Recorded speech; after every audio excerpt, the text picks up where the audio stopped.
Bom dia, boa tarde, boa noite. E aqui voltamos com a nossa lição querida no Além do Sábado. Tivemos uma pausa, uma pequena pausa, e agora podemos retornar a esse estudo maravilhoso. Vocês podem reparar que a mesa está um pouco diferente, a composição aqui com personagens novos, alguns nem tantos, nem na idade, e também aqui na presença do Além do Sábado, mas é a felicidade de estar com você. E aqui é feito para o nosso Deus, e que você se sinta abençoado assistindo mais o estudo da lição. E eu quero que vocês se apresentem, essas figuras ilustres aqui. Vamos começar com você, Lelê, que é da casa. Pode se apresentar para o nosso povo? Meu nome é Letícia, frequento a igreja de Caraí, sou líder de música aqui também, e é um prazer estar aqui com vocês. Muito bom, obrigado pela sua presença, Lelê. Jana? Olá a todos, boa tarde, é um privilégio estar aqui novamente nesse podcast. Sou líder de jovens da Igreja do Mutuado, distrito de São Gonçalo. Muito obrigada pelo convite.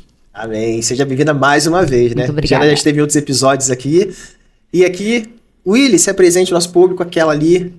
Oi, gente, tudo bem? Meu nome é Williane, eu sou assessora de comunicação aqui da Associação Rio Fluminense e estou aqui hoje para dividir um pouquinho do nosso estudo da lição. Uma alegria estar aqui com vocês. Muito bem, devidamente apresentadas, e vamos estudar nossa lição, mas antes não pode faltar a nossa oração. Pode olhar pra gente, Willy? Sim. Querido Pai, te agradecemos porque o Senhor nos concedeu vida, saúde, te agradecemos porque temos esse guia, esse manual de estudo da Tua Palavra, para aprendermos um pouco mais de Ti, para meditarmos sobre alguns assuntos que são tão importantes, que o Senhor possa nos dar inspiração, o Senhor possa nos entregar aqui as palavras que a gente deve falar, para que todos possamos juntos entender a Tua mensagem para nós. Que o Senhor possa abençoar cada pessoa que está assistindo, esse podcast, esse canal, que possa ser um canal de bênção para as pessoas e em vários lugares. Em nome de Jesus, amém. Amém. Chegamos. Lição 7 aqui passou sobre o Getsemane, sobre a aflição de Cristo, sobre as coisas que iriam acontecer. E a lição 8 entram aqui alguns, no caso, 2 personagens extremamente marcantes nessa saga de Jesus. Pedro e Judas. Mas antes de entrarmos efetivamente aqui no que eles fizeram ou deixaram de fazer, nós vamos conversar um pouquinho sobre postura, sobre essência, sobre busca. E a lição de domingo, ela traz algo bonito, que é trazer a essência de Daniel para a lição. E eu queria começar pela Jana aqui, que você pudesse comentar para a gente, Jana, o que, ao olhar Daniel, a figura de Daniel, o que você acha dele semelhante com a figura de Jesus? Como é que era a relação de Daniel com o que você imagina, obviamente, né? A relação de Daniel com o pai, as aflições que ele passaram. O que você consegue trazer pra gente desse personagem maravilhoso? Bom, com relação a Daniel, é bem interessante porque a nossa lição de hoje, de domingo, como você disse, ela traz um exemplo de Daniel comparado com Cristo, sabe? Daniel, ele era uma pessoa muito íntegra, reta e justa, contanto que quando as pessoas da época dele, quem trabalhava com ele lá, certo? Autoridades, buscavam encontrar um erro nele, mas não conseguiam devido à sua postura, sabe? Devido à fidelidade dele para com Deus. E de todas as maneiras que eles tentaram acusar Daniel de alguma atrocidade, não conseguiram, eles impuseram algo de adoração, sabe? Satanás, ele é muito astuto nesse quesito de adoração. Se ele não consegue mexer com você, com a tua mente, com o teu coração, ele vai mexer com a tua adoração. Se ele conseguir te atacar nisso, ele vai estar vencendo, porque foi isso que ele fez com Cristo lá quando ele estava no deserto, sabe? Ele tentou todas as formas, não conseguiu, e por fim a última tentação de Cristo foi: eu te darei tudo isso se você prostrados me adorar. Então, ou seja, Daniel, ele foi fiel a Deus ali com relação aos princípios dele, não tinha mácula nenhuma, e Cristo a mesma coisa. Cristo, ele foi uma pessoa muito fiel, muito íntegra. Ele é Deus, né? Mas assim, ele estava como ser humano, no entanto, ele foi muito justo, muito firme. Em tudo, ele foi tentado, mas não pecou, conforme a Bíblia fala, sabe? E as pessoas que tentaram ali, observaram por muito tempo, não encontraram nenhum erro, então assim, pegaram em verdade de maneira a acusá-lo. Ou seja, não tem contra ele, então vamos criar algo que venha condená-lo, sabe? Então, isso traz um pouco para a nossa vida também hoje, que tipo de cristão você está sendo? Será que as pessoas, ao olharem para ti, elas veem em você, de fato, um cristão justo? Um cristão que é íntegro, sabe? Um cristão que segue, de fato, a palavra de Deus? Ou na primeira oportunidade você já entrega ali sabe, que não é cristão? Eu tava aqui pensando, né? Quantas vezes nós abrimos mão dos nossos princípios por conta dessa pressão externa.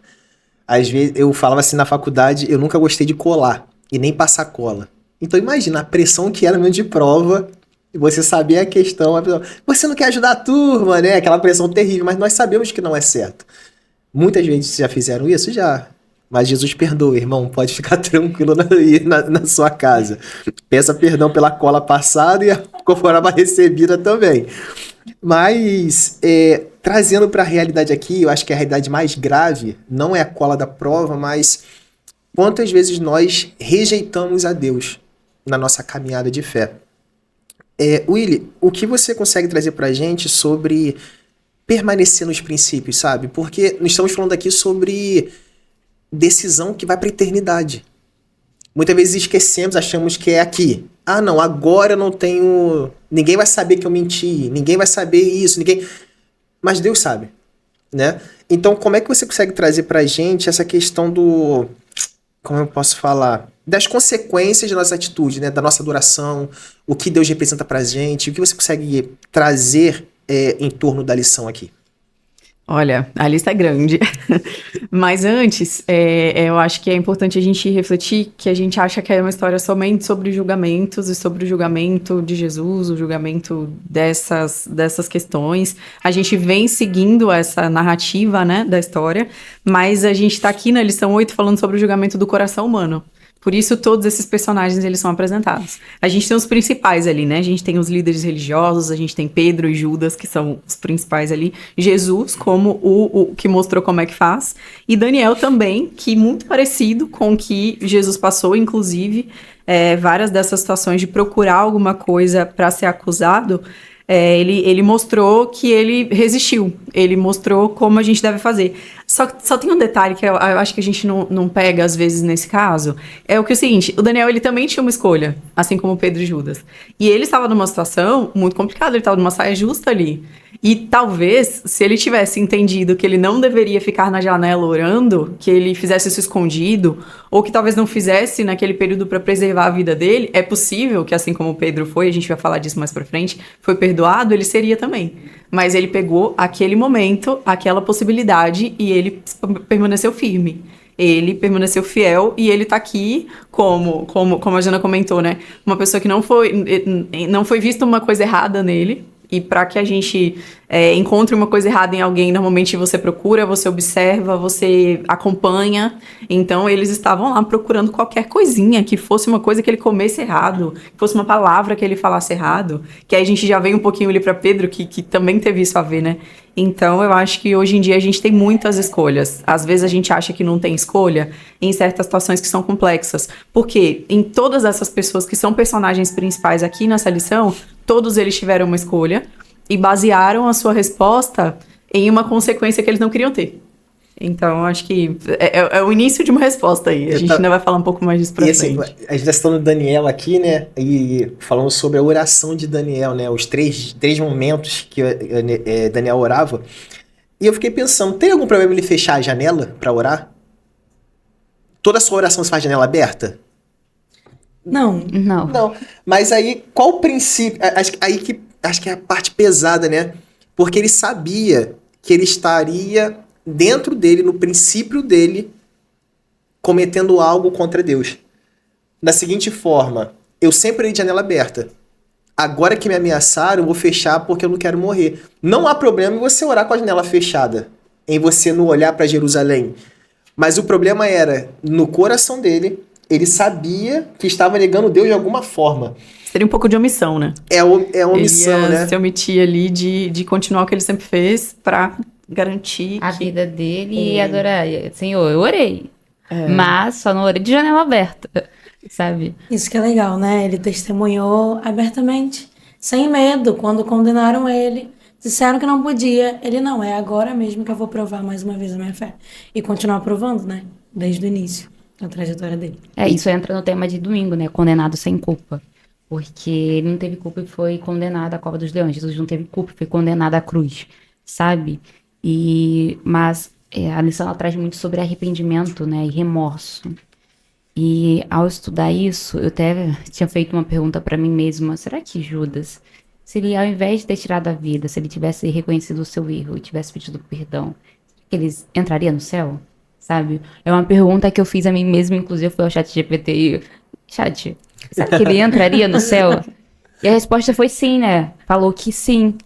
Mas isso começa dentro do nosso coração, do nosso estilo de vida. Como que a gente enxerga Cristo? A gente enxerga Cristo como alguém que simplesmente faz as nossas vontades? Ou como alguém que a gente tem que ser entregue a Ele de todo o coração? Sabe? Porque assim, todos nós pecamos. Judas pecou, ele é chamado de traidor, mas quantas vezes a gente não traz Jesus, sabe? Ele recebeu 30 moedas de prata. Eu, não, às vezes, traz Jesus sem receber nem 30 moedas de prata. Sabe? Quantas vezes? Às vezes tá no almoço do restaurante, do trabalho, com os amigos, e você não fecha os olhos pra orar porque pode ser vergonhoso, sabe? Fazer uma oração em público. Então isso é trair Jesus. Pode não ser agravante no nível de matar alguém, mas é uma traição, sabe? Negar a sua fé. Então eu acho que a gente precisa tomar muito cuidado com os nossos comportamentos também. Sabe? Quem de fato eu tô adorando? Será que eu tô buscando a Cristo? Será que de fato o meu relacionamento com Ele é um relacionamento real, verdadeiro, que nem Daniel tinha com Deus? Ou será que é uma coisa assim, simplesmente para poder receber aquilo que eu quero? Pode comentar. Nem tem muito tempo, foi sábado agora. Teve um simpósio lá na faculdade. E aí a gente tem um grupo, né? E as meninas, tem aula sexta e teve um simpósio sábado. E aí eu falei, coordenadora, eu não vou fazer aula na sexta. Mas você não quer adiantar, né? Porque eu sou gradista, então eu posso pegar a matéria e fazer a minha grade. Eu não, professora, não, coordenadora, eu sou adventista e tudo mais. Aí ela, mas muitos adventistas também estudam aqui. Aí eu, sim. Aí ela, mas acho que não teve essa queixa assim pra mim. Aí eu... coordenadora, não teve, né? Você é a primeira, então. E aí as meninas chegaram, sabe? Você não vai, vale ponto, não sei o quê. Eu não, vai ter vários simpósios. Mas eu acho que todos vão ser sábados. Então eu não vou. Então, assim, e aí ficou tipo, mas você tá louca? Você vai perder conhecimento, você vai perder... Porque você é o pastor, diz que sábado... não é meu pastor. E aí eu cortei, e aí eu já tô pensando... Como é que eu vou falar e abordar sobre esses assuntos? Mas é uma provazinha, sabe? É uma prova de fogo onde você convive com as pessoas, que você tem que se posicionar. Porque eu poderia não falar nada. Gente, não vou, tá? Não vou. Tô ocupada. Mas não. Então, é a maneira de testemunhar, né? Você não precisa abrir a Bíblia para poder falar sobre Cristo. A sua própria vida, ela é um testemunho. Ela é a Bíblia aberta, sabe? Carne de porco. O fato de, às vezes, você ver lá... Tem um presunto aqui no meio dessa salada, mas eu vou pegar essa salada e deixar o presunto de lado, sabe? Um feijãozinho aqui que tá com um baconzinho aqui no meio. Então a nossa vida ela é muito assim, você tem que fazer escolhas essas que vão testemunhar da tua fé. Mas a gente entra na segunda-feira, né, que fala sobre o sangue inocente de Cristo aqui, que é um tema muito legal também. Eu tava pensando porque eu passei 3 meses sem comer feijão quando me batizei. Porque lá em casa sempre era feijão com calabresa. E eu fiquei 3 meses. Aí até que a minha mãe cansou de fazer, ficou com pena. E eu botei feijão sem calabresa. Nunca mais ter feijão com calabresa. Mas, João, antes de entrar na segunda, eu queria só destacar uma palavra. Uma palavra que ela se repete tanto na história de Jesus quanto aqui na história de Daniel. Porque a gente provavelmente não vai voltar para Daniel. Tudo isso aconteceu por inveja. Essa palavra é destacada aqui no domingo... Porque eles procuravam alguma coisa para condenar os dois por inveja de posição política, de posição de influência. Cara, imagina que situação, tipo, você procurar um problema em alguém porque você quer ocupar aquela função. Tanto que a lição destaca, né? O Daniel se destacou por todas as coisas que ele fazia, então por conta dessa inveja eles procuravam isso. E a gente tem isso repetido, e inclusive tem falando lá que Pilatos percebe lá na condenação de Jesus que eles estavam fazendo aquilo por inveja. Porque ele falou, não tem nada pra Não tem condenar. culpa alguma. E aí, mas por que eles estão fazendo isso? Ele entendeu. E é registrado na Bíblia isso. Então é importante a gente pegar, porque às vezes a gente acha que certos problemas são muito grandes e é aquilo que está influenciando, às vezes, um espaço, um grupo, o nosso próprio grupo de jovens mesmo. E às vezes um sentimento como esse está sendo desenvolvido e está criando um grande problema. Que transforma ali uma pessoa como os líderes religiosos, que eram influência para as pessoas positivas, e no final o que eles se tornaram, né? E assim, é importante entrar nesse tema, porque nós vemos lá em Coríntios 13, né, que fala que o amor não inveja, não se ensoberbece. E se a nossa base de adoração é pautada no amor, isso tem que entrar no critério da adoração. Sim. A gente deixa... Né, muitas vezes nós vemos Coríntios 13 como base para só o amor entre homem e mulher. Ah, como tem que ser o amor? Ah, o amor é paciente, o amor é longânimo. E a gente esquece que essas características do amar foram representadas em Cristo. E o do não amar foi representado pela igreja, que tinha inveja de Jesus e queria o lugar dele. Isso é muito pesado. Se a gente... trazendo para hoje... É um alerta para cada um de nós, porque eu fico acompanhando alguns comentários assim, eu não vou mais participar de tal ministério porque não me deram um bom dia hoje. Sabe, uma coisa tão pequena. Calma aí, se o amor tá pautado no bom dia ou no servir? Se o amor tá pautado no que Cristo fez por você ou no que você quer que façam para você? E a gente fica nessa balança, né? Cristo, ele sofreu tudo e em nenhum momento ele renegou. Cristo sofreu tudo, em nenhum momento ele rejeitou a humanidade. No Getsemane ele podia ter fugido. E ele decidiu fazer o quê? Não, eu vou até o fim. Pedro falou, mestre, foge, mestre, corra, há tempo. E Jesus falou, não, eu tenho um princípio, eu tenho um projeto, eu tenho uma missão, um objetivo, e aqui vai. Hoje, como vocês avaliam... Eu acho que vai ser para a gente dar a nossa pausa aqui. Então, já quero que vocês vão pensando.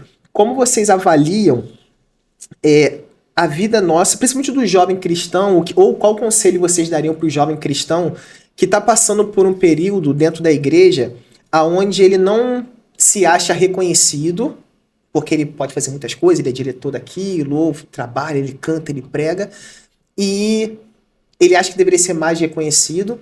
E qual o conselho você daria para ele para falar assim, meu amigo, olha só, vem para a terra aqui. Jesus sofreu para poder salvar a mim e a você que não valemos nada. Você já tá dando conselho aí, ó. Você já tá dando então, conselho. Assim, Você fez a pergunta respondendo. Eu já tô dando aqui.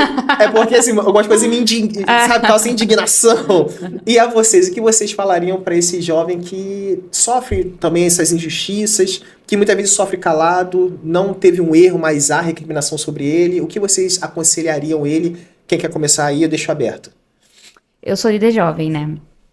E assim, o conselho que eu dou é uma coisa que eu trago muito pra mim também, no sentido de amor, como você falou. Quando a gente ama, a gente sofre por certas situações, mas a gente sempre tá ali buscando fazer as coisas, certo? Ser líder jovem não é fácil, e além disso, ninguém recebe pra ser líder na igreja. É voluntariado. Primeiro, o fato de você ter aceitado a função é porque você ama a missão e você quer fazer aquilo. Então, é um primeiro passo, ou seja, já demonstra o amor. E não somente aceitar, mas viver aquilo. Sabe, eu sou líder jovem, mas você não faz nada, não tem um planejamento, não tem um objetivo ali, o que fazer com os jovens e tal. Então, assim, o primeiro conselho que possivelmente eu daria pra ele é: olhe para Cristo, não olhe para as pessoas. Porque pessoas, elas desapontam a gente. Quantas vezes eu não faço uma programação na qual só tem eu lá? Sabe? Agora eu tô noiva, né? Então, às vezes, eu tava eu e meu noivo, às vezes nem o meu noivo tava, só tava eu. E assim, eu ficava, caramba, é isso. É a missão. Então, assim, eu não posso olhar pras pessoas, por quê? Senão eu desanimo, eu entrego o cargo, eu não vou querer fazer nada. E eu acho que o primeiro conselho que eu daria, acho não, o que eu acredito, né? Que eu gostaria de receber, olhe para Cristo. Por quê? Jesus, ele sofreu. E ele precisava dos discípulos na hora lá do sofrimento. Ele, antes do Getsemane, ele levou 3 amigos dele para poder orar junto com ele. Imagina só, você tá por uma aflição assim, passando, e você ora, pede, poxa, fica aqui comigo, ora comigo aqui. E a pessoa tá lá dormindo 3 vezes, você aconselhou a pessoa e as 3 vezes a pessoa tava dormindo, sabe? Mas mesmo assim, ele não pegou isso como motivo para desanimar e desistir da cruz. Ele pegou, eles precisam ainda mais de mim, porque olha como eles são fracos, sabe? Então, o líder jovem, como líder jovem, eu falaria isso para eles. Ou por outro, cria um relacionamento com Deus. Não olhe somente para Cristo, mas cria também um relacionamento. Porque, tudo bem, tem Jesus, mas como é que tá seu relacionamento com Deus? Eu creio que se Daniel ele não tivesse um relacionamento com Deus, ele poderia fazer o que a Eliane falou aqui. Ele poderia muito bem ser só omisso, né? Fechar a janela, orar lá no quarto dele escondido, seguir a vida dele lá conforme o decreto constava 30 dias. Só 30 dias mesmo. Daqui a pouco eu volto novamente aqui. Então, assim, tem um relacionamento com Deus. Daí você consegue passar por essas dificuldades, sabe? E o restante eu vou deixar com o pessoal da mesa responder, só eu vou responder tudo já. Eu tem 2 livros que eu gosto muito. Um, eu estou lendo ele e tô achando interessantíssimo. E outro, eu uso ele como um livrinho de cabeceira. Ele é bem pequeno e vale muito a pena ler, assim, pelo menos, sei lá, uma vez a cada 3 meses, que chama Ego Transformado. Ele é de Timothy Keller e ele fala muito sobre como a gente se coloca nessas situações, como a gente se olha nessas situações. Ele traz vários comparativos com alguns discípulos e aí ele fala uma coisa muito interessante que eu até trouxe um pouquinho aqui. E ele fala assim: o ego humano tende a colocar o próprio desempenho no centro. Quando ele fracassa, afunda em desespero porque ainda está olhando para si. O evangelho real, ele convida a gente a desviar o olhar do próprio desempenho e fixar ele em Cristo. Aí, a partir dessa lente, desse óculosinho que a gente coloca, a gente começa a compreender, inclusive, por que o Judas permaneceu preso ao fracasso, porque ele ficou preso nele e no que ele fez. E o Pedro começou a entender, depois de tanto tempo que Jesus quis mostrar para ele, e a gente vai falar mais sobre isso também, por que ele foi restaurado pela graça. Ele parou de olhar para ele e entender que ele realmente não sabia de nada quando ele viu que ele caiu em todas as coisas que ele tinha certeza que ele ia fazer. E aí, quando a gente começa a parar de olhar por esse ângulo e entender que a gente está lidando com seres humanos e que normalmente as nossas expectativas elas não vão ser alcançadas, e a gente entende por que a gente está aqui na Terra mesmo, aí a gente começa a fazer o exercício, porque é um exercício, que a gente como ser humano, a gente já quer resolver, a gente se incomoda, queria que as coisas fossem diferentes, espera uma coisa diferente dos nossos líderes, né, nossa, mas por que isso aconteceu? Quando você volta e fala, tá, por que eu tô aqui? Quem que eu sou? Aí você volta, entende a sua insignificância. Pode completar, que eu volto. Assim, o que você falou é muito importante, porque eu participei de um retiro no ano retrasado, né, tem 2 anos basicamente, e foi o pastor Venê pregando ali, e ele falou sobre missão. E, cara, eu fui pra lá e falei assim, eu não preciso de nada, né, eu estudo a Bíblia, eu oro, eu faço jejum, eu me achava top das cristãs. Mas quando o pastor Venê pregou, eu falei, não, Deus, eu tenho um objetivo aqui, eu quero ser daqui transformado. Passou o primeiro, segundo, chegou no último dia, no último culto, eu falei, Deus, eu tô saindo do jeito que eu entrei. E quando ele pregou ali sobre missão, sobre evangelho, né, sobre entrega, eu pude entender que eu não passava de um trapo de um dia. Foi quando eu reconheci, eu falei, o quê? Pô, quem eu sou? Eu acho que estudar a Bíblia, orar é o suficiente. Tipo assim, já me torna uma cristã, nossa, verdadeira, cristã maravilhosa. Óbvio que não. O fato de orar e estudar a Bíblia é só um pequeno que diante de quem de fato é Cristo, sabe? Então, assim, eu não sou uma cristã melhor só porque eu estudo a Bíblia, porque eu oro, sabe? Eu sou pequena, não passo de um trapo de imundícia. Eu acho que Pedro, ele reconheceu isso, entendeu? Tipo, quem eu sou? Nossa, quão pequeno eu sou diante dele, olha só o que ele tá fazendo ali. Tipo, ele reconheceu em Cristo, sabe? Ele percebeu a pequenez dele e observou Jesus uma grande pessoa. E a questão do Pedro, que eu acho que a gente vai enfatizar um pouco depois, ele entendeu tanto isso que inicialmente a resposta dele era de um jeito para dizer, não, eu não vou te negar nunca, eu estarei lá, o que precisar fazer, eu vou fazer.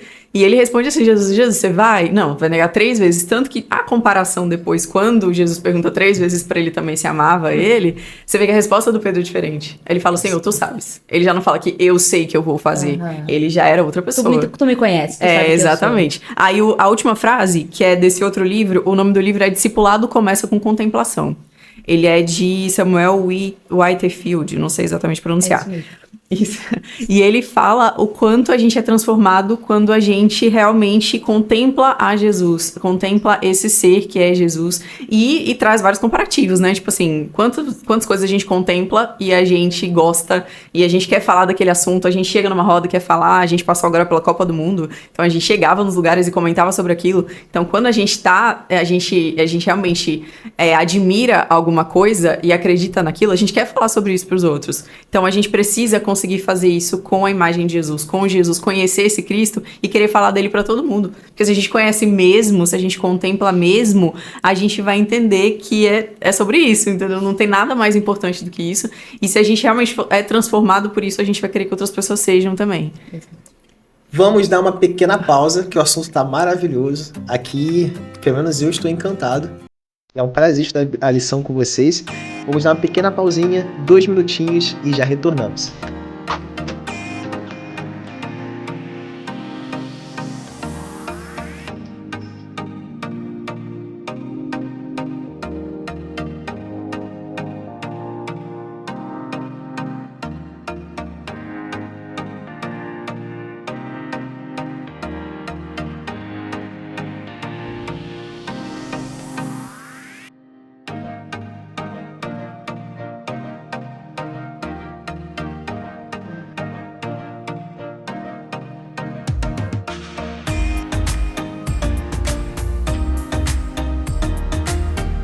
Voltamos! E agora, depois de toda uma hermenêutica aqui, muito elaborada, vários pensadores contemporâneos nessa mesa, vamos chegar na figura dos 2 personagens que a semana promete, né? Sobre o arrependimento e o remorso. A diferença dos dois, ou o que cada um sentiu. Mas antes eu queria ver com vocês o seguinte. Sobre aqui, né, na lição de terça-feira, fala um pouco mais de Judas e fala sobre o sangue inocente. Para vocês, assim, o que deve ter passado na cabeça e no coração de Judas? Porque ele vendeu o mestre, sabe? Por 30 moedas.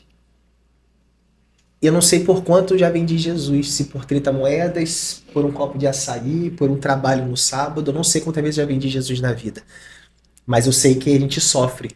Que a nossa mente, o nosso coração vai assim, nossa, não era para ter feito isso, né? Então, nesse momento aqui, nessa atitude de Jesus, o que você acha que passou nele para ele cometer tamanha loucura? Cada um de nós temos um motivo. O trabalho é o salário. Talvez, né? Ou jogar um futebol no sábado, porque eu gosto de jogar bola, praticar um esporte. E Judas? O que promoveu isso em Judas? Lelê, quer começar, Lelê? O que promoveu isso em Judas? Cara, eu acho que foi vários fatores. Engraçado que quando aconteceu, ele falou que não pretendia a morte, né? Ele não. O mestre não precisa morrer. Foi condenado, mas ele... se foi condenado, tem que morrer. Era a regra, né?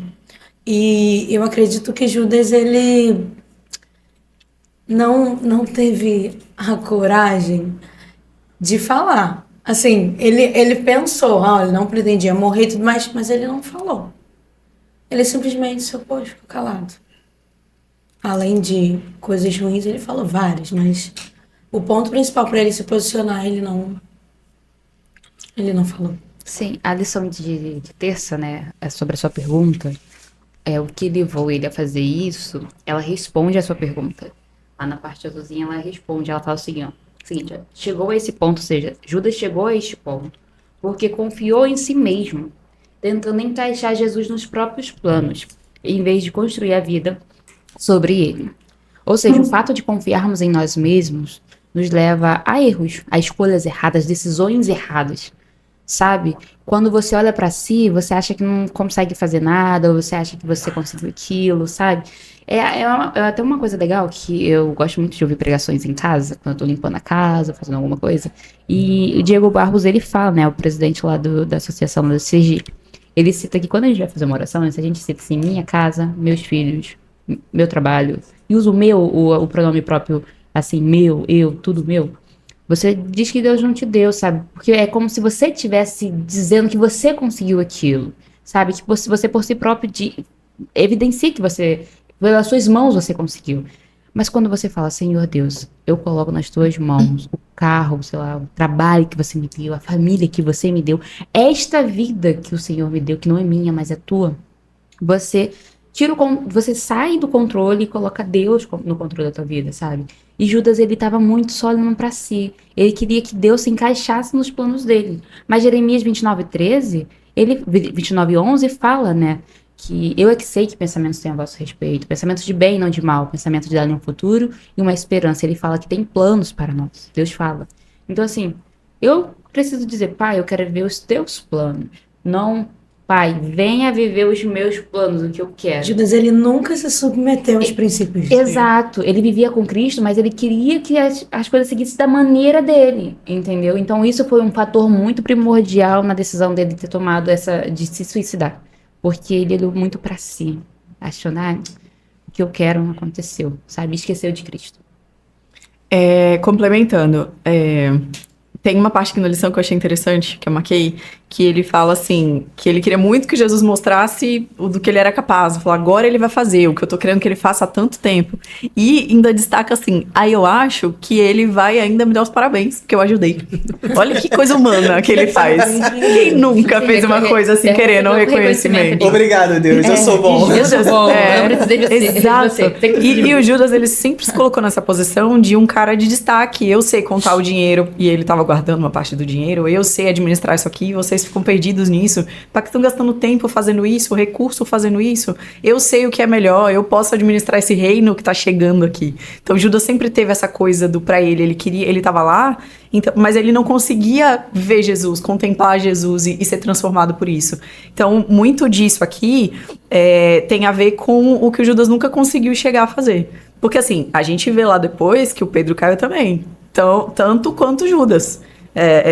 Vamos falar mais pra frente, mas assim, o que cada um fez e o que cada um entendeu foi totalmente diferente, porque quando a gente cai, a gente faz uma coisa sobre a graça, ou a gente vai em direção a ela pra ser transformado e entender aquilo como eu vou entregar meu eu ali e vou ser transformado, ou você corre dela, que foi o que o Judas fez. Então é nessa linha aí. E aí lá em 2 Coríntios 7:10, Paulo escreve, a tristeza segundo Deus produz arrependimento para a salvação, mas a tristeza do mundo produz morte. Foi exatamente o que aconteceu. Pode continuar.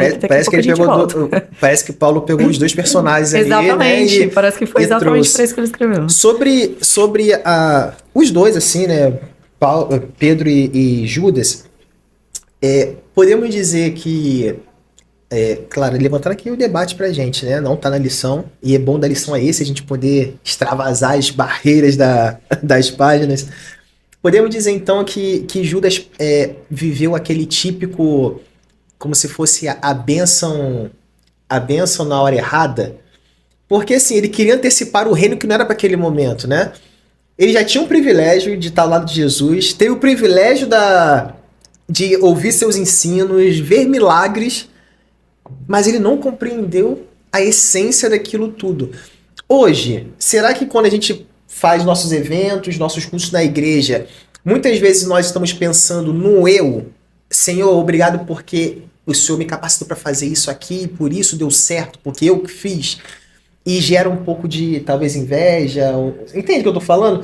Porque esses dias eu tava... Esse dia não, tem um tempinho. Essa vida nossa de liderança, ela é terrível, né? Você pode acertar 10 vezes. Você falhou em uma, esquece. É aquilo que você vai ficar marcado, na que você falhou. E eu tava pensando nisso, eu fiquei muito triste um tempo atrás por causa disso. E me veio um estalo, uma memória que eu tive, que foi quando o pastor falou assim, todo mundo reclama do pastor, mas ninguém ora pelo pastor. Todo mundo espera que o pastor ore por ele, mas ninguém ora pela família do pastor. O pastor não pode ter problema, o pastor não pode ter dor, o pastor não pode atrasar, o pastor não pode nada. E eu fiquei pensando nisso, né, aqui, porque nós trazemos um peso muito grande pra gente, às vezes para dentro do ministério. E um peso e um egoísmo, muitas vezes. Ou eu faço, se eu não fizer, nada pode acontecer. Parece que foi o que Judas pensou, né? Ou eu faço isso, ou o reino nunca virá. E para vocês hoje, trabalhar dentro da igreja, com seus ministérios, com a sua servidão à igreja, voluntariamente, como a Jana já comentou, como é que faz pra gente separar isso da nossa cabeça, sabe? Entender que eu estou servindo a um Deus maior, e que os planos dele que devem ser realizados, não os meus. Como é que a gente faz para separar da nossa cabeça que estou aqui para servir a um plano muito superior ao meu? E não cair na asneira de pensar que eu sou bom o suficiente para fazer tudo? Essa pergunta é muito importante, né? E é muito, muito interessante também. No PG de sexta-feira, o pastor, ele citou 3 tipos de tema no nosso livro. O livro que a Igreja Adventista tem como fundamento, que é as 28 crenças. E uma das crenças, a crença 16, falava sobre a última ceia, né? onde Jesus ele saiu do trono dele, do céu, veio aqui para a terra, e ele participou ali da Santa Ceia, preparou tudo para os discípulos. E quando os discípulos chegaram naquele ambiente, eles pensaram, "Ué, beleza, as bacias estão aqui, quem que vai lavar o pé de quem aqui? Se tem uma bacia para cada discípulo, quem que vai lavar os pés aqui? Tipo, quem é que vai... E aí, tipo, os pensamentos dele poderiam ser, eu não vou lavar o pé de fulano, porque que negócio de ego, né? Ah, tipo, se eu for me ajoelhar para poder lavar o pé, eu vou estar me rebaixando muito. E Cristo foi lá, um a um, lavando os pés. Ou seja, isso é o maior, é o maior exemplo de servir, né? Onde você vê o Messias, o Cristo, o Deus mesmo, sabe? Não se rebaixando, mas se diminuindo para poder nos ensinar, de fato, como servir, sabe? A nossa vida como cristão é servir, não tem essa. E eu pude compreender isso do ano de 2023, quando eu fui ler a última. Tem aqui a parte de comunidade da lição, né? E era a última lição do ano, e era tipo assim, a última parte mesmo, a última lição do ano, do mês, ali pra acabar, pra gente entrar no ano 2024. E tava lá a comunidade foi escrita pelo pastor Venê, e ele leu, eu não sabia que era ele, só fui descobrir no final, e ele descreveu lá, tananã, e eu pude entender que missão, ela envolve o serviço, sabe? Quando você pega o seu salário, muitas das vezes, pra poder pagar uma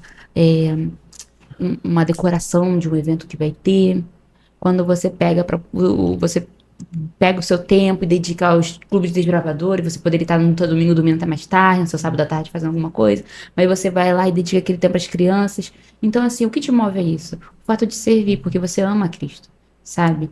Então, eu creio que seja basicamente isso também com relação à sua pergunta que você fez agora. Eu acho que a liderança não deveria querer reconhecimento.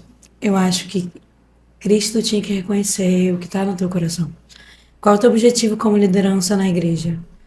Porque ser reconhecido não é obrigação. Você não precisa fazer um evento e, nossa, meus parabéns. O que tem no seu coração? Qual é sabe? Qual é o sentido daquilo ali? Você quer impactar quem? Qual o público? E como está o seu relacionamento com Deus? Diz muito da forma como você vai receber as críticas e os elogios. E os elogios chegam e você vai fazer para a glória de Deus, louvado seja o nome dele. E se não receber, porque tudo bem, né? é para ele, é tudo por ele. Porque se não for para ele e por ele, não tem sentido a gente servir. Quando você ama alguém, quando você tem a felicidade de estar em comunhão e relacionamento, conversando, fazendo qualquer coisa, você faz com amor, você faz com prazer. Às vezes o público não vai receber da forma como você gostaria. E aí um erro é visto como algo maior. Mas o que importa é você e Deus. Você está fazendo aquilo ali para você melhorar o seu relacionamento, não para as 50 pessoas que vão estar assistindo. Use seus dons e talentos e foca nele. E esquece do resto. Esquece do comentário do vizinho. Se ele gostou ou não, porque ele achou que tinha que ser assim. Se ele achou, convida ele para o ministério. Pegue a observação dele e coloque em prática se você achar viável. Pare de pensar muito nas pessoas e pense no seu relacionamento com Deus, que vai ser sucesso, sabe? E aqui tem um outro personagem maravilhoso, que aí vem Pedro, o poderoso. Aquele que falou que nunca negaria Jesus, falou, Senhor, eu darei minha vida se for necessário. E chega um certo momento da história onde Jesus olha para ele após a trombeta, né, tocar, ou o galo cantar 3 vezes, e ele olha para Pedro e cai. Aquela máscara do super-herói de Pedro e vê aquele homem fraco, né? O forte como um menino, né? Por dentro da armadura, só um menino lá. E ali Pedro desmorona. Ele falou que não conhecia Jesus. Imagina negar Jesus 3 vezes, né? E era algo que já estava anunciado. O jeito dele de falar evidenciava que ele era um seguidor de Cristo, né? Tipo, você fala igual a Cristo. E assim, eu queria que o Williane comentasse aqui, né? Sabe, o que você acha que foi agora nesse coração de Pedro ao olhar Cristo depois de Cristo falar para ele, sei lá, 6 horas antes, que, ó, não passa dessa manhã, você vai me negar 3 vezes. E aquilo, né, a dor que ele deve ter sentido, o que deve ter passado na cabeça dele. Olha, eu acho que o Pedro, ele com certeza ele aprendeu muitas coisas com Jesus, ele foi ali caminhando, ele com certeza já foi mudando. Eu acho que um detalhe importante disso é até a mudança do nome dele, e ele realmente passa a ser Pedro quando ele começa a entender o que Jesus queria que ele entendesse. Mas o que me pega nessa lição aqui é o fato de que aqui no iniciozinho, no segundo parágrafo da lição de quinta, ele fala assim, ó: nesse momento a empregada perguntou a Pedro: você também não é um dos discípulos desse homem? Por que ela perguntou aquilo? Porque João entrou direto. Todo mundo já conhecia o João entrou. Aí fala que Pedro teve que ser apresentado e tal pra João entrar. volta, fala com ela, né, para liberar Isso. a entrada dele. Quando ele faz isso, mostra que o João não negou. Ele falava: o quê? Eu sou um discípulo dele, é por isso que eu quero estar aqui. Aí o Pedro, não sei por que razão no universo, o cara vai e nega e fala: não sou não. Ela: não, mas você é. Aí chega lá na fogueira: não, mas você é, pela segunda vez. Quando chega a terceira vez, ele fica chateado, ele fica bravo, porque estão questionando ele. E aí, como ela falou que muda a linguagem, é porque eles falavam de forma correta, eles não xingavam, eles não falavam alto. E aí ele começa a xingar e falar alto, porque ele não quer ser... Cara, imagina, não bastou negar 2 vezes. O João deve ter olhado pra ele assim e falado: cara, como assim? Mas ok, né? Vamos lá. Quem sou eu? E aí o cara começa a, sei lá, falar outras palavras, xingar e querer ficar no meio deles ali e ser outra pessoa. E aí fala que quando ele entendeu o que ele fez, ele vira e ele olha direto pra Jesus. E ele vê que Jesus tá olhando pra ele. Tipo assim, ele lembrou, né? Ele lembrou e ele viu aquele olhar. Só que ele não viu um olhar de reprovação. Porque às vezes, quando a gente faz uma coisa errada, a gente tá esperando reprovação. A gente sabe que tá fazendo errado. E a pessoa te olha com aquele olhar de amor, acaba com você. Aí fala, algum trecho bíblico fala que ele foi como uma flecha entrando no coração dele. Porque talvez se Jesus olhasse pra ele com aquela cara de ódio, assim, falar: ah, eu não disse. Às vezes às vezes a gente faz isso, né? Mas ele fez aquele olhar de amor que acabou com ele. Tanto que fala, ele não conseguiu continuar assistindo aquilo. Ele teve que sair pra ele processar, se recuperar, pra ele entender o que realmente aconteceu, pra depois ele voltar arrependido. E enfim, tem toda uma narrativa depois, e é uma coisa bem linda o que acontece, né, com Pedro. Mas imagina você saber o que você tá fazendo de errado, saber o que ele falou aquilo pra você antes, que você disse, você confirmou que você nunca faria aquilo. Você confirmou que se precisasse, você daria a vida pelo seu mestre. E tá lá você negando. Né? Aqui, você comentou do olhar de Cristo e foi um olhar de amor. Exato. Né?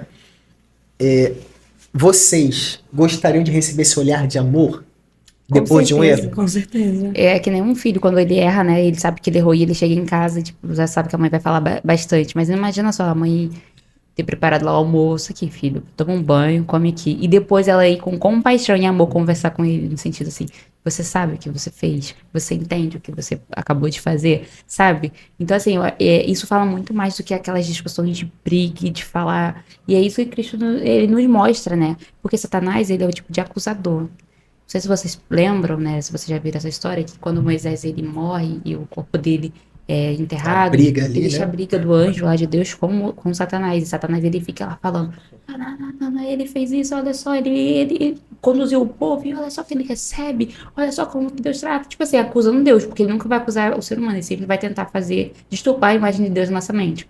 E o anjo chega e fala simplesmente assim, ó. Tipo, não foi com essas palavras, mas no sentido de hoje em dia é, tipo, fala com a minha mão. E pega o corpo de Moisés e vai. Ele não fica condenando. Ele poderia muito bem pegar e falar: você é um falso, Satanás. Olha só o que você fez. Cristo não faz nem com Satanás. Quem dirá com a gente, sabe? Então, assim, ele não fez isso com Pedro. Pelo contrário. Ele é amor. A Bíblia fala: Deus é amor. Então, de fato, ele não vai acusar a pessoa. Isso é um papel de Satanás. E Satanás coloca quem é ele, tipo, traz a imagem dele pra dizer que esse é um Cristo, mas na verdade não é isso. E nessa pegada aí, né, do Deus é amor e o olhar de amor de Cristo, vocês acham, e aqui vai ser uma das últimas considerações nossa, que o tempo já está chegando, mas você acha hoje que na nossa comunidade, nosso ciclo de convivência, falta mais desse olhar? Ou o que podemos fazer para exercitar mais o olhar de amor? se falaria, seria entender que Cristo me olhou com amor, porque eu não valho nada. Fala, Lê. Independente das nossas quedas, Cristo tá lá sempre para nos trazer de volta, né? A bondade dele dura para sempre. Amém. Eu acho assim, só trazendo uma reflexão pra gente aqui. Quando a gente estuda a palavra de Deus e a gente, tipo assim, estudar mesmo, de verdade, pra entender o significado de cada palavra, a gente consegue aplicar isso na nossa vida.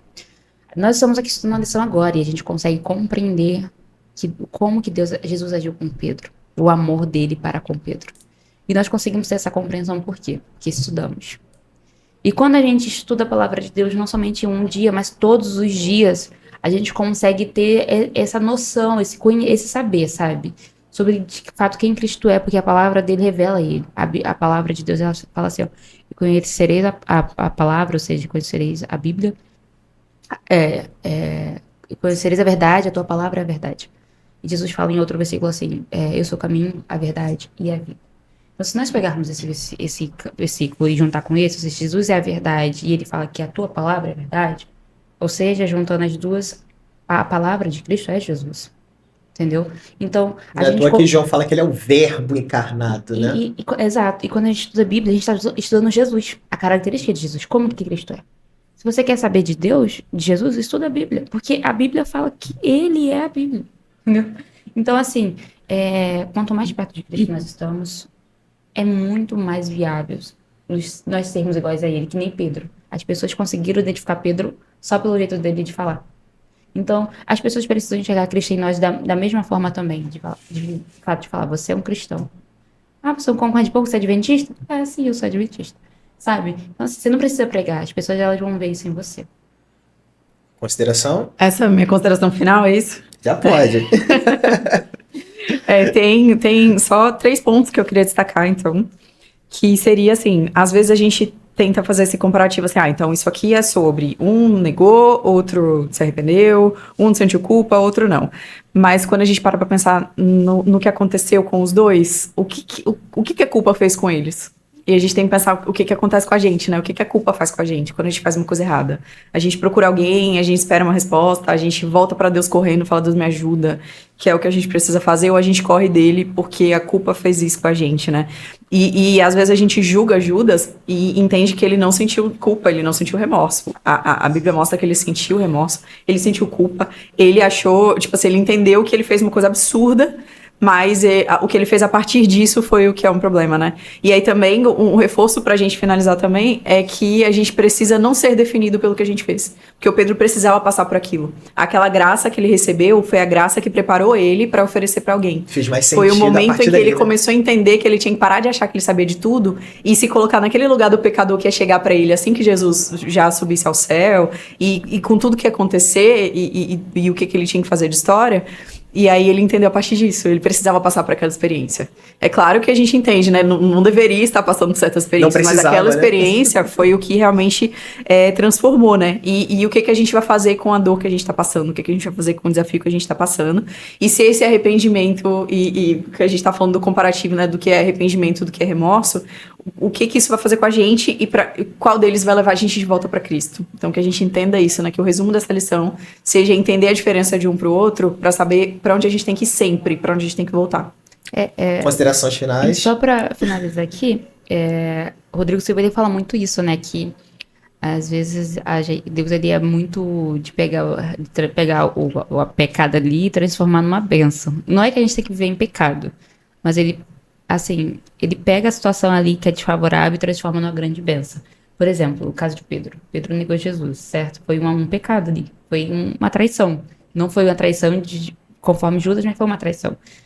Mas ele pegou isso, mexeu com Pedro, transformou Pedro, e Pedro se tornou um grande discípulo, a nível de ele morrer, e ele fala assim, quando ele foi morrer, né, ser crucificado, ele falou assim, eu não quero morrer aqui no meu mestre. Tipo, ele não se sentiu digno. Ele falou, eu quero morrer de cabeça para baixo, diferente do meu mestre. Então, assim, certas situações acontecem em nossas vidas, e isso não determina quem somos, sabe? Tipo, o Rodrigo Silva. O nascimento dele foi com relação a que os pais dele se encontraram num bar, tiveram um momento juntos, daí se separaram, o pai foi pro outro, a mãe foi pro outro, engravidou e, tipo, ele nasceu, veio ao mundo e viveu lá de maneira muito precária. Mas hoje ele é, tipo, uma pessoa reconhecida, sabe? Então, assim, Cristo, ele pega situações desfavoráveis, na qual aconteceu conosco, e transforma em grandes lições no futuro para o serviço dele. Beleza? Consideração final? Vou continuar no raciocínio da Jana. A gente sempre vai pecar, a gente sempre vai cair.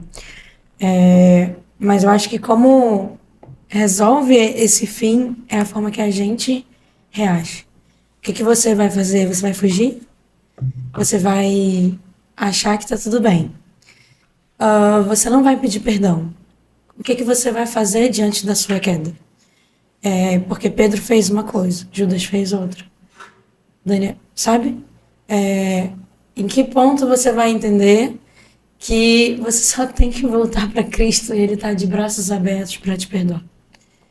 E acho que é isso importante. Pecar a gente não precisava aprender com as nossas quedas e erros. Mas a gente precisa voltar e entender que Cristo está sempre pronto para nos perdoar. É isso aí, meus amigos. Então não importa se você não sabe a diferença entre remorso e arrependimento, entre um e o outro. O importante é você compreender que nos braços de Cristo cabem cada um de nós. Às vezes você está carregando uma culpa, um peso da sua história há anos e você deixa de viver por causa disso. Mas saiba que se você depositar esse fardo em Cristo, você poderá ser liberto e viver uma nova novidade de vida. Parece redundante, mas não é. Porque em Cristo Ele pode refazer todas as coisas, amém? Amém. Lelê, pode olhar pra gente? Sim. Oremos. Senhor Deus e Pai, obrigada, Senhor, por essa oportunidade de estar mais uma vez falando sobre Ti. Senhor, obrigada pelos ensinamentos nesse momento. A gente estudou um pouquinho sobre vários personagens, sobre Daniel, Pedro, Judas. Senhor, nos ajude a fortalecermos a nossa fé a cada dia, para que a gente tenha a coragem de mostrar quem somos, no nosso âmbito familiar, no nosso âmbito estudantil, que nós tenhamos a nossa fé fortalecidas, para que a cada momento nós testemunhamos do seu amor. Com os nossos dons e talentos, nós servimos a Ti, não querendo mérito algum, mas tudo para a Tua honra e para a Tua glória. Abençoe aqui a cada um de nós. É isso que eu te peço e te agradeço em nome de Jesus. Amém. Amém. Nos vemos no próximo episódio. Até mais!